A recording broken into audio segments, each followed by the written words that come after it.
जंगल में एक साधु पेड़ के नीचे बैठकर ध्यान कर रहा था।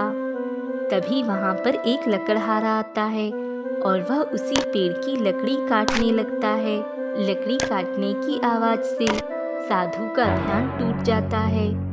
कौन हो तुम और ये क्या कर रहे हो? साधु महाराज, मैं एक लकड़हारा हूँ। मेरा नाम मुंगेरी है और मैं इस पेड़ की लकड़ी काट रहा हूँ। पर तुम इस पेड़ की लकड़ी क्यों काट रहे हो? अरे साधु महाराज, पेड़ की लकड़ी काटना ही मेरा काम है। इसी से मेरे घर का गुजारा होता है। पर तुम इस हरे भरे पेड़ की लकड़ी क्यों काट रहे हो, जबकि जंगल में तुम्हें कई ऐसे पेड़ मिल जाएंगे जो सूखे हैं, जो किसी काम के नहीं हैं। तुम उन्हें भी तो काट सकते हो। वो सब मैं नहीं जानता। मैं तो इसी पेड़ की लकड़ी को काटूंगा और तुम अपना काम करो। तुम्हारे जैसे ढोंगी साधु मैंने बहुत देखा है। चलो जाओ यहाँ से, मुझे मेरा काम करने दो। देखो वत्स, मेरी बात को समझो। यह एक हरा भरा, छायादार और फलदार वृक्ष है। इसकी छाया में राहगीर विश्राम करते हैं। इस पर पंछी बैठते हैं। यह पेड़ सभी को फल देता है। तुम्हारे इस पेड़ को काटने से सोचो कितनों का नुकसान है। इसलिए तुम इस पेड़ को मत काटो। साधु के बार बार समझाने पर भी वह नहीं मानता और पेड़ को काटने लगता है, जिससे साधु को क्रोध आ जाता है। मूर्ख आदमी, अब तुझे समझाना बेकार है। तू एक जिद्दी, मूर्ख और अज्ञानी व्यक्ति है। तूने मेरी सहनशीलता को तोड़ दिया है। मैं तुझे श्राप देता हूँ। आज से तू रात में मनुष्य और दिन में एक पेड़ बनकर रहेगा। यदि कोई तेरे फलों, पत्तों और टहनियों को तोड़ेगा तो तुझे दर्द का अनुभव होगा। साधु इतना कहकर वहां से गायब हो जाता है और शाम को मुंगेरी जब लकड़ियां लेकर घर आता है, मुंगेरी सारी बात अपनी पत्नी सुलेखा को बताता है। अरे, ये आप क्या कह रहे हो? मुझे तो डर लग रहा है। अगर उस साधु की बात सच हुई तो क्या आप सुबह होते ही पेड़ बन जाएंगे? अरे सुलेखा, तुम भी ना। मैं ऐसे ढोंगी साधुओं की बातें नहीं मानता। आज के समय में भी भला ऐसा कहीं होता है क्या कि कोई आदमी पेड़ बन जाएगा? अब सो जाओ, ज्यादा मत सोचो। ऐसा कुछ नहीं होगा। अगली सुबह सुलेखा मुंगेरी को पूरे घर में देखती है, पर मुंगेरी कहीं नहीं दिखाई देता। तभी सुलेखा घर के बाहर आती है। अरे, ये घर के आंगन में इतना बड़ा पेड़ कहाँ से आ गया? कितना शानदार पेड़ है। कितने सारे फल लगे हैं। अरे हाँ, कहीं ऐसा तो नहीं कि उस साधु का श्राप सच हो गया हो और ये पेड़ बन गए। हे भगवान! तभी पेड़ से आवाज आती है। हाँ सुलेखा, ये पेड़ मैं ही हूँ। सुलेखा, साधु का श्राप सच हो गया। मैं पेड़ बन गया सुलेखा। हे भगवान, ये क्या हो गया? अब मैं क्या करूं? सुलेखा, साधु के श्राप के अनुसार शाम होते ही वापस मैं इंसान बन जाऊंगा और यदि किसी ने मेरे फल पत्ते तोड़े तो मुझे दर्द होगा। हाँ हाँ, मैं ख्याल रखूंगी आपका। आप परेशान मत होइए। तभी वहाँ पर कुछ बच्चे खेलने आ जाते हैं। अरे, वो देखो, इस पेड़ पर कितने सारे फल लगे हैं। हाँ हाँ, चलो तोड़ते हैं। तभी एक बच्चा पत्थर उठाकर पेड़ पर मारता है और पेड़ चीख पड़ता है। तभी वहाँ सुलेखा आ जाती है। अरे, क्या हुआ? आप क्यों चीख रहे थे? अरे सुलेखा, देखो उन बच्चों को। वो मेरे फलों को तोड़ने के लिए मुझे पत्थर मार रहे हैं। रोको उन्हें, वरना वो मुझे और पत्थर मारेंगे। मुझे दर्द हो रहा है सुलेखा। हाँ, मैं अभी उन बच्चों को डांटती हूँ। आंटी, हम चले जाएंगे, पर आपके पेड़ पर इतने अच्छे फल लगे हैं। हमें कुछ फल तोड़ के दे दो। हमें फल खाने हैं। नहीं, बिल्कुल नहीं। एक भी फल नहीं मिलेगा तुम लोगों को। जाओ यहाँ से। तभी वहाँ पर उन बच्चों की माँ आ जाती है। अरे मेरे बच्चों, क्या हुआ?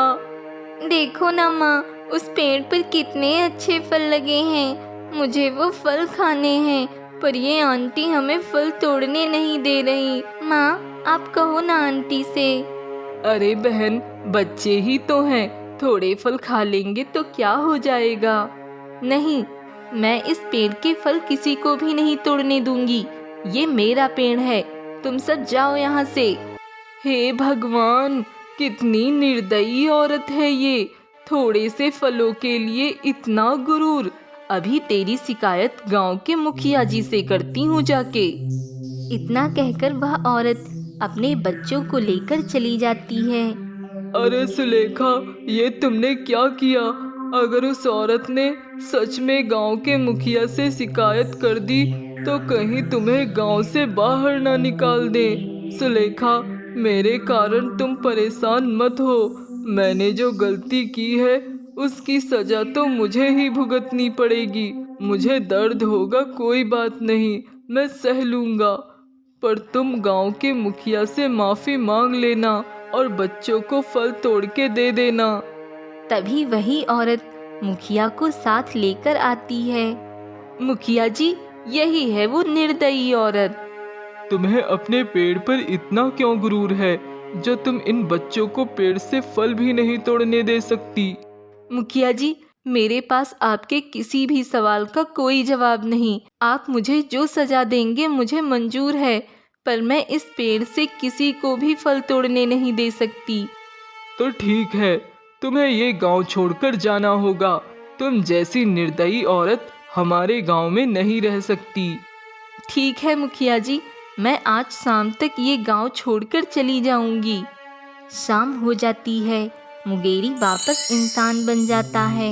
मुंगेरी और सुलेखा दोनों गांव छोड़कर चले जाते हैं। तभी रास्ते में वो दोनों बहुत थक जाते हैं। तभी वो एक जगह पर रुकते हैं। सुलेखा, अब और नहीं चला जा रहा, कुछ देर यहीं रुककर आराम कर लेते हैं। रात भी बहुत हो गई है, कुछ देर आराम कर लेते हैं। सुलेखा, तुमने मुखिया जी से मेरे बारे में क्यों कुछ नहीं बताया? शायद फिर वो तुम्हें गांव से बाहर ना निकालते। ये आप कैसी बातें कर रहे हो? आप ही सोचिए भला, इस बात पर कौन यकीन करता कि एक इंसान पेड़ बन सकता है। दोनों बातें करते करते कब सो जाते हैं, उन्हें पता ही नहीं चलता। कुछ देर बाद अचानक मुंगेरी की नींद खुलती है। अरे सुलेखा, जल्दी उठो। क्या हुआ जी? सुलेखा, देखो, सवेरा होने वाला है। हे भगवान, अब क्या करें? बातें करते करते कब आंख लग गई, कुछ पता ही नहीं चला। चलो जल्दी से यहाँ से निकल चलते हैं।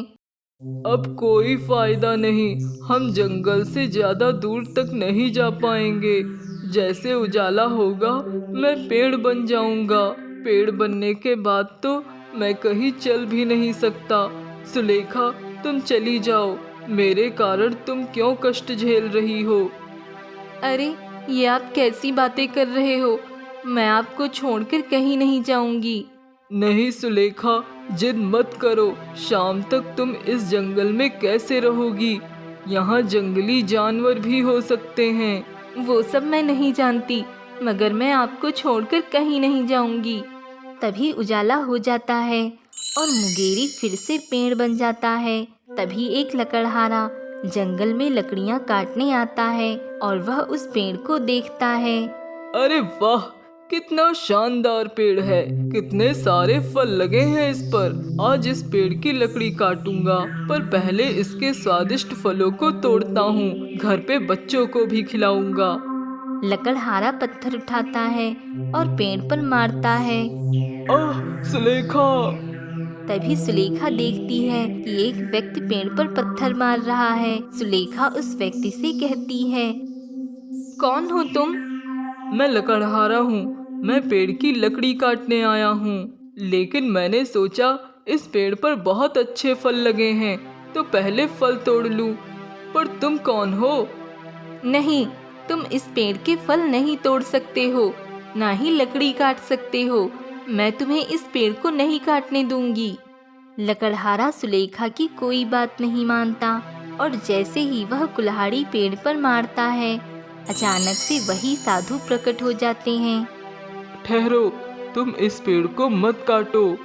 ठीक है महाराज, आप कहते हैं तो मैं इस पेड़ को नहीं काटूंगा। इतना कहकर वह लकड़हारा चला जाता है। महाराज, आप कौन हैं?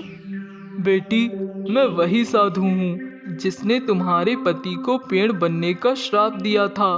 मैं अपनी दिव्य शक्तियों से सब कुछ देख रहा था, इसीलिए मैं सही समय पर आ गया। बेटी, तुम्हारे पति का पश्चाताप पूर्ण हो गया। मैं उसे श्राप से मुक्त करता हूँ। साधु के इतना कहते ही मुंगेरी पेड़ से वापस इंसान बन जाता है। साधु महाराज, मुझे माफ कर दो, माफ कर दो मुझे साधु महाराज जी। आज मुझे पेड़ का महत्व समझ आ गया। अब मैं कभी ऐसी भूल नहीं करूँगा। हाँ वत्स, मैंने तुम्हें क्षमा किया और साथ ही मैं प्रसन्न हुआ कि तुम दोनों ने कठिन परिस्थितियों में भी एक दूसरे का साथ दिया। मैं तुम्हें आशीर्वाद देता हूँ, तुम दोनों हमेशा खुश रहो। इतना कहकर साधु वहाँ से गायब हो जाता है। अब मुंगेरी और सुलेखा दोनों वापस अपने घर चले जाते हैं।